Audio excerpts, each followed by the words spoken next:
Hey, welcome back to the Ping Pong Flick Show. My name is Chris Wong. Been a crazy amount of DC Extended Universe stuff happened today on the Twitter page and behind the scenes, and it's just so much today. Kind of the energy level was high and low and high. I mean, it's just so much going on. But I'll start off with the things that are official and it's already out in the public. And I'll begin with Wonder Woman 2. Wonder Woman 2, apparently Wonder Woman's going to have a new battle suit on, a new costume on, which is kind of confusing because it happens before Batman v Superman. So the garb she wore in Batman v Superman matched the one in Wonder Woman 1. So how can she have a new costume? Well, I think it's there. Like I said, it's gonna be a battle suit. So maybe she needs to wear something special to fight whatever she needs to fight. Maybe Cheetah's got some major claws that can dig right through her skin, so she's gonna need to cover up a little. I don't know, but that's interesting in itself. So that's very cool to see some new things that Wonder Woman could be wearing, maybe adapting some costumes from the 52 or other things like that. So that'd be very interesting to see in itself. Shazam, finally an official photo. I mean, official photo. Well, sort of. I mean, it's really Zachary Levi in front of. It's for the licensing con in Las Vegas, and he's standing there. He's pointing at it. So it is Shazam right here, drinking a soda cup, and then Shazam film put out using that as a trying to make a poster out of it and put Shazam. And it looks eerily like something out of Deadpool, right? It does have that vibe to it, like a Deadpool vibe to it. Of course, he's probably not going to be a meta character, a fourth wall breaking character, but it has that playfulness about him, which suits that character well. It is more of a family film, friendly film, whatever they want to call it. The whole family is going to be in their Shazam suit. And then it looks like whatever footage they actually showed that got people excited for it. They've have them look the part and things like that. So that is awesome and cool. There was some more footage of Aquaman. It's kind of funny we're seeing a promotional image for Shazam, even though it wasn't really out. Someone took a picture of it, but took a picture of Zachary Levi, or Zachary Levi took a picture in front of it. I don't know, but it's funny we're seeing a promotional image for something that's coming out in 2019, and we haven't got really much of anything for Aquaman. But really, Aquaman is really, really tight-lipped right now for whatever reason. I have no clue, no idea. The other cool thing that happened today is that BatmanNews.com revealed something that's supposed to happen tonight. It may have already happened. I don't know. It's 9:18 here. Might be happening right now, but Kiersey Clemons is going to be on the Conan show, and she is revealing that she is still playing Iris West. She is not out of that. They haven't fired her. They haven't changed, recasted or anything like that. She's still going to be playing Iris West in the Flash movie. So that is interesting. That is cool. I'm glad she's still on board. A casting choice made by Zack Snyder.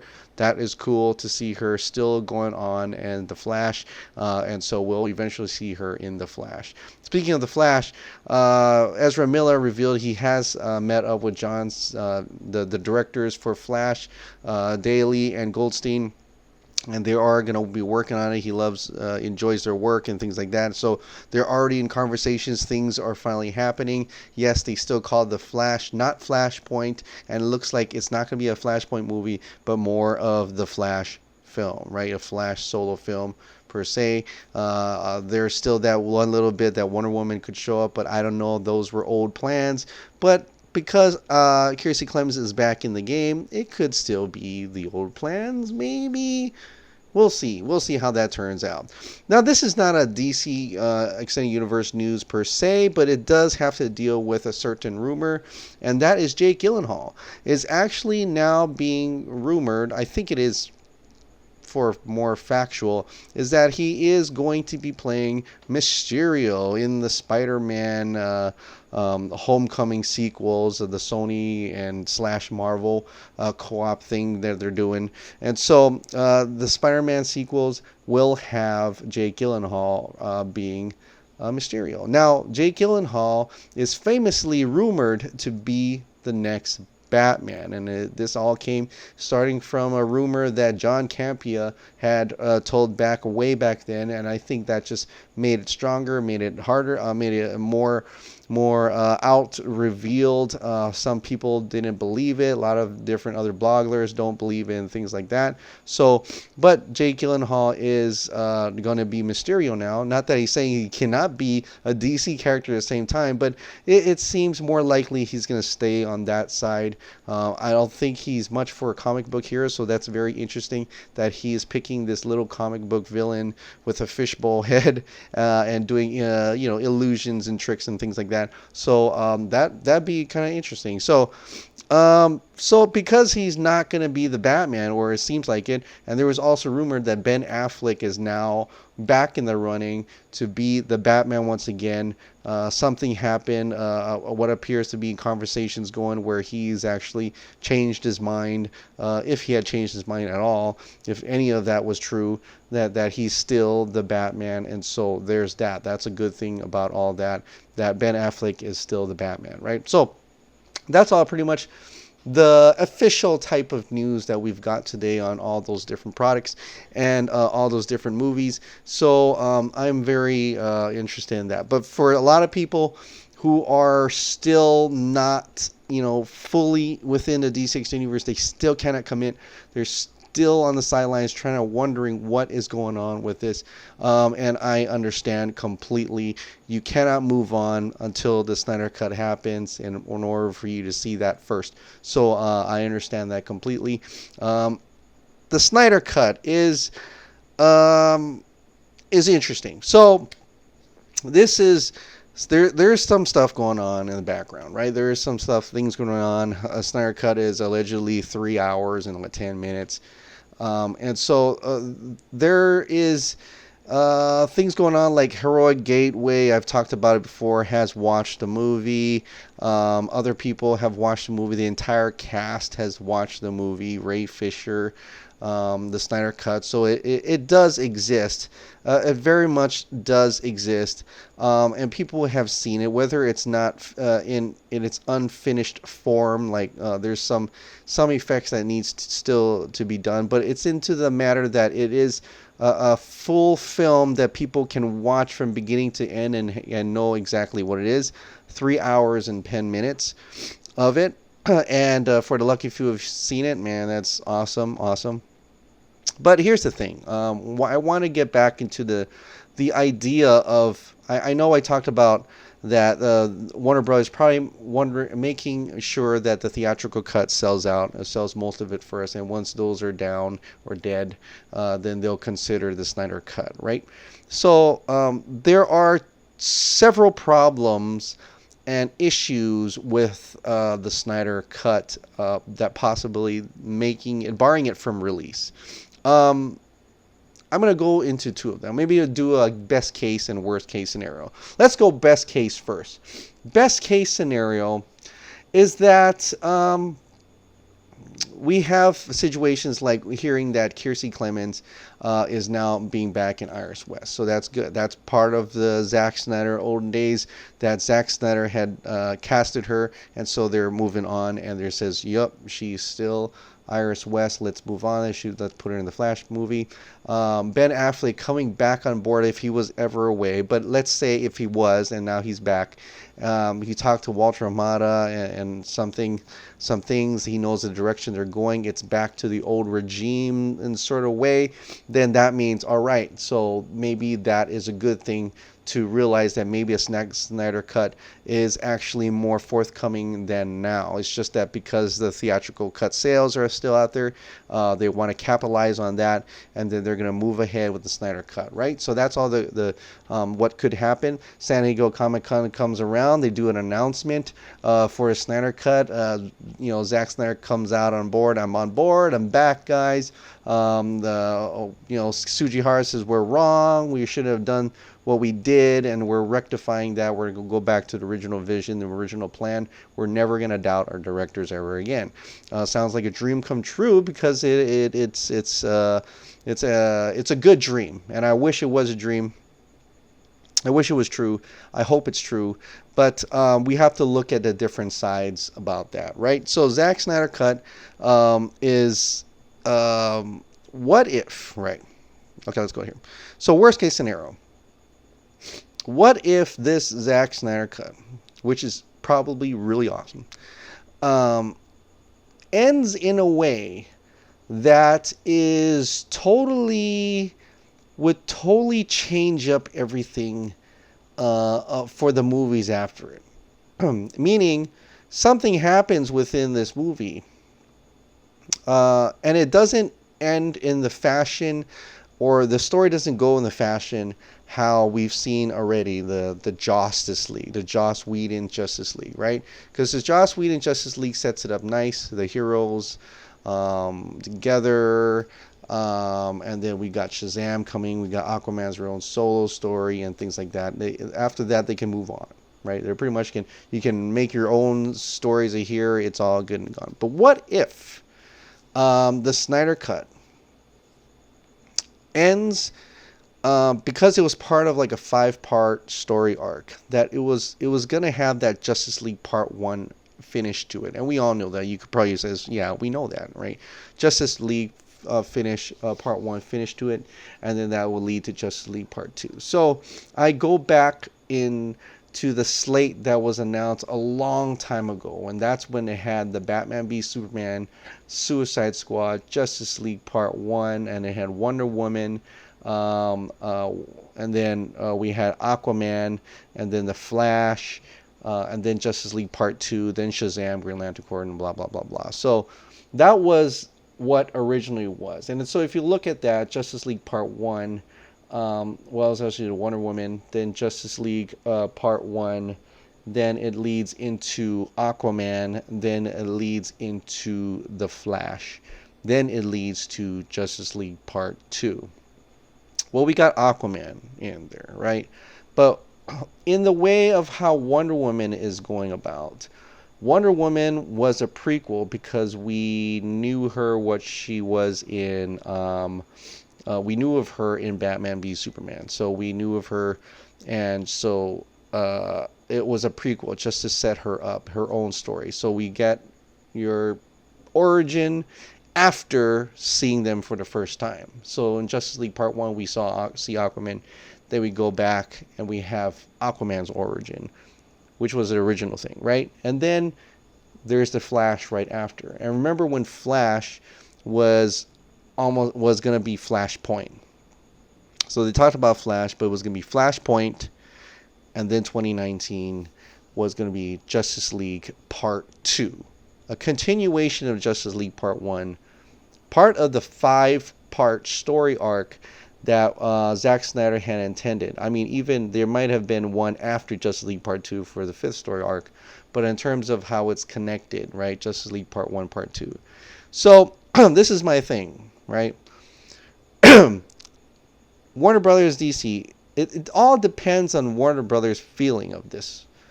What are they exactly feeling? What is exactly their slate, their plan? And the timeline that they're looking at.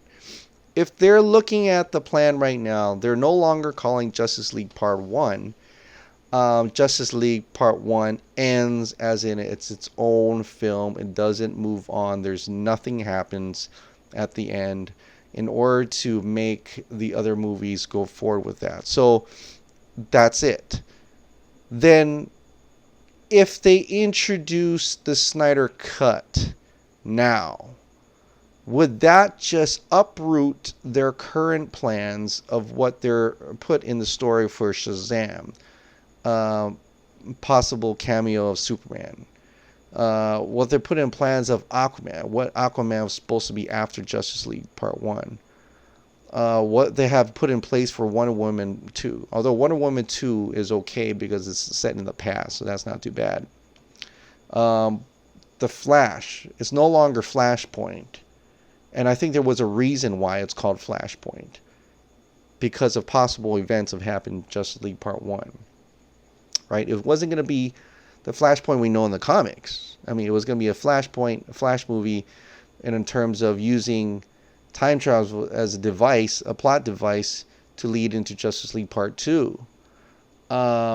So, with that in mind, Warner Brothers looking at the Snyder Cut now and saying, we can't put this back out, right? This would uproot our current plans for this, and it was just change up too much.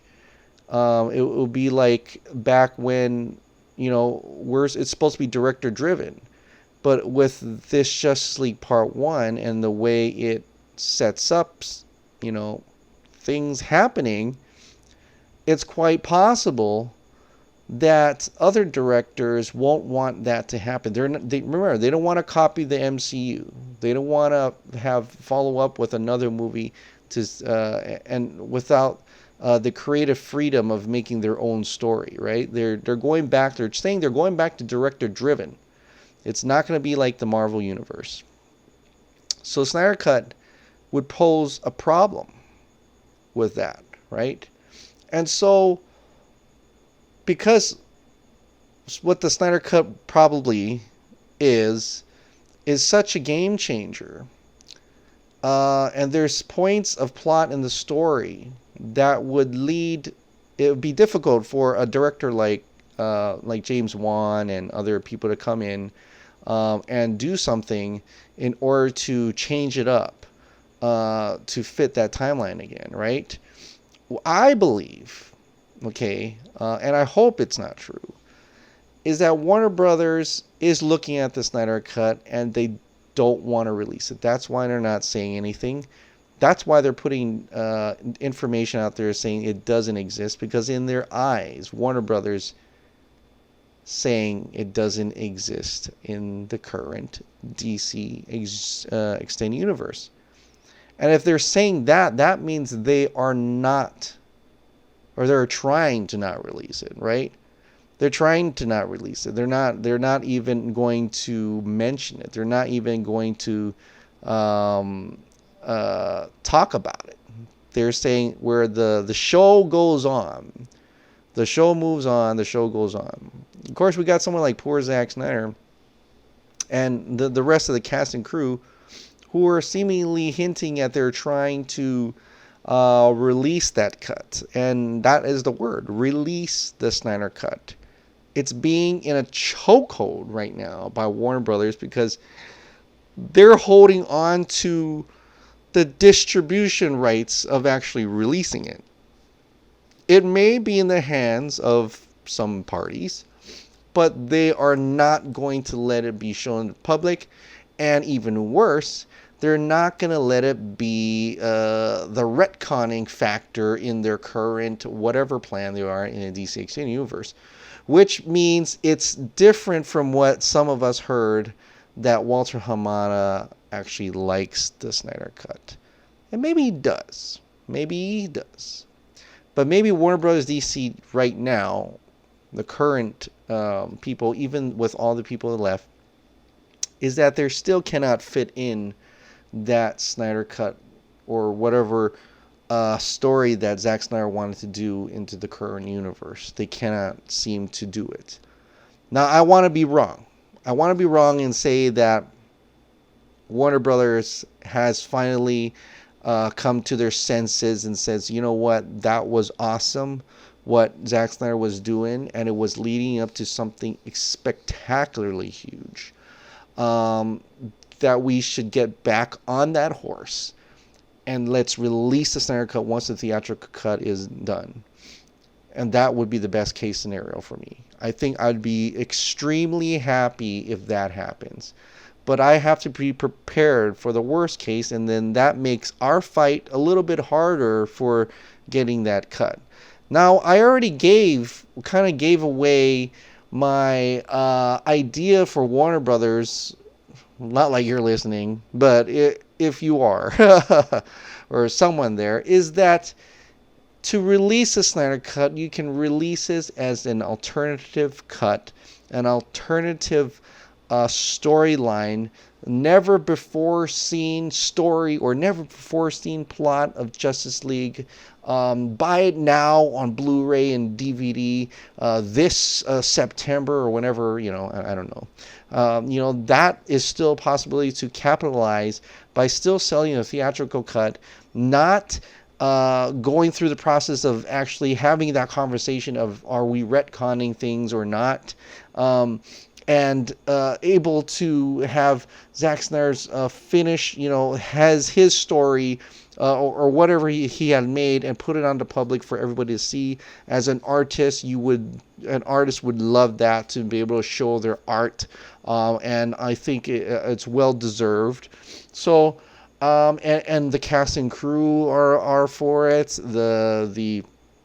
There's people out there who have seen it. There are for it, and it's just an ugly thing right now. So it's very hard to see what's going on behind the scenes, and I hear tidbits in here and there and things like that.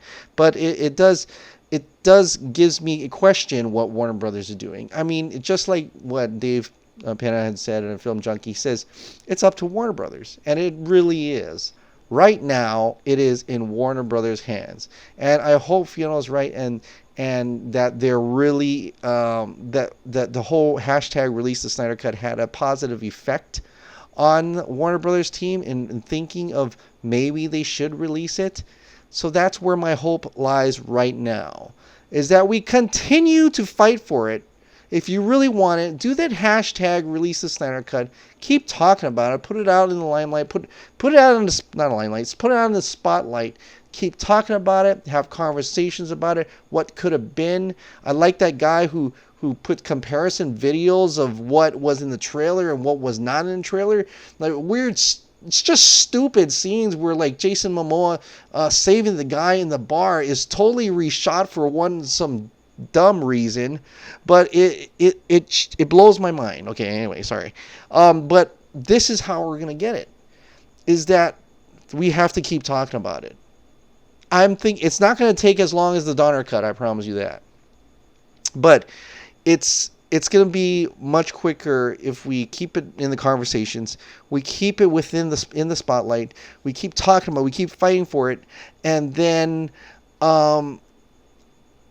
hope that the theatrical cut sales go down. Like, I don't know if the sales go down. I'm trying to look at it for you. I think within this past week, it's number 17 on the Blu-ray charts. And so once other movies comes like Pacific Rim 2 and Infinity War, and other movies start coming out to the Blu-ray and DVD, it'll overcome that. We'll start seeing sales figures for the theatrical cut going down, unless they have other editions that they're going to release. I don't know. But if that continues to go down, slide down, if Warner Brothers sees that hashtag release the Snyder Cut is still kind of in a way trending, still people still want to see that release, it makes it easier for Cruel and Unusual Films to say, hey, maybe why don't you give us a shot? Why don't you give us a shot if you want to make a little bit more money? We've got something right here. We can work it and put it together. And maybe they are putting it together. Who knows? Maybe they're using their own money. I don't know. But and here it is. Here we go. This will make you a lot more money, a little bit more money to that, and then you can do whatever the hell you want after, with the DC Extended Universe. So that's all I'm hoping right now. Are we going to get anything at San Diego Comic-Con? I'm starting to think less so, but it's still a possibility. I'm still hopeful. And actually hearing all these people who have watched it and the things that I've heard and the things that I've read about, it gives me a little bit more hope that it is an existing thing, right? It's you can hold it in your hand, whatever this, you can. It's like this marker that my kid left here. It's tangible. I can hold it. I can feel it. And right now, that's what the Snyder Cut is for me. It's tangible. It's real. It exists.